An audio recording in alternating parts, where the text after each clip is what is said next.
What is up, you guys? I am back with my updated Lucci list for OP15. I've just been having a blast with this deck because of this 4-cost Lucci which just came out. He just gives a really unique playstyle that you don't really see anywhere else. So without further ado, let's just get right into it.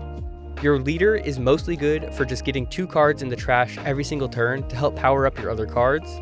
Plus, as a little bonus, you can lower one of your opponent's characters by 1 cost, which doesn't always come up, but it definitely is helpful. Now, this 4-cost Lucci is absolutely the best card in your deck. You want to play 4 copies no matter what, and the reason he's so good is because for every 5 cards in your trash, he'll gain 1000 power and plus 2 cost. 5 sounds like a lot, but you'll be countering out, plus all of your cards will be putting cards in the trash for you, and your leader will put 2 in your trash every single turn anyway, so it's really easy to just power this guy up. I play 4 copies of the 3-cost Spandine and 4 copies of the 5-cost Bluno because these guys will be able to pull that Lucci out of your trash and put it onto your field. I play 4 copies of Morgans because he's a blocker that can fix your hand and dump things in your trash.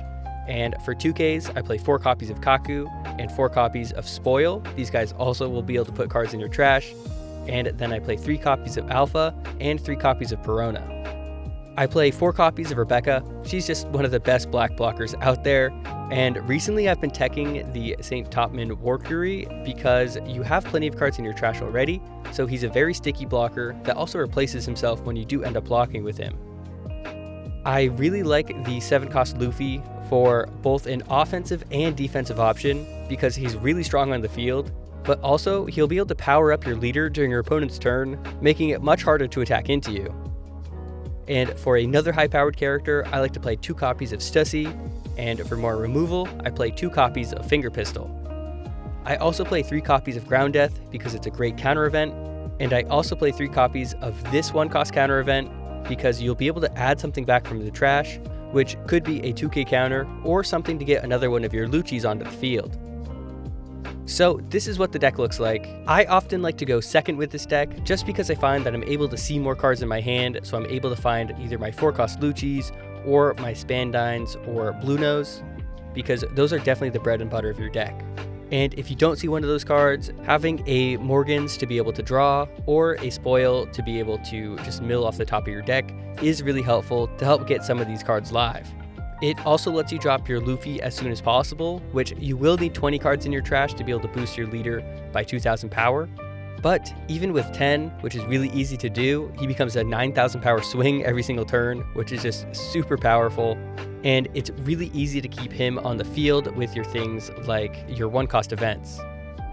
And honestly, I'm not afraid to drop other things like Alpha or Kaku just to get cards off the top of my deck, especially since your Lucci will be able to trash them to draw one, and your Stussy will be able to KO them to pop any of your opponent's characters. This deck just has tons of upside and is able to put massive beat sticks on the field, so I just really love playing this deck. So that about wraps things up. Thank you so much for watching the video. If you enjoyed it, make sure to like and subscribe. It really helps me out. If you ever want to play against me or participate in online tournaments, go ahead and join my Discord. I left a link in the description. I host one every single week and I want to get big tournaments going, so for that, I need your help. So go ahead and join. They're completely free. We'd just love to see you there. You should also check out this great new website called duelvoyager.com. It is my new favorite place to play One Piece online, and it has so many more features than the other sim. You can even save replays and watch them back or share them with your friends. Plus, I find it a lot less buggy and a lot better to actually get some practice in. Anyway, if you're still here, you're the best, and I'll see you guys next time.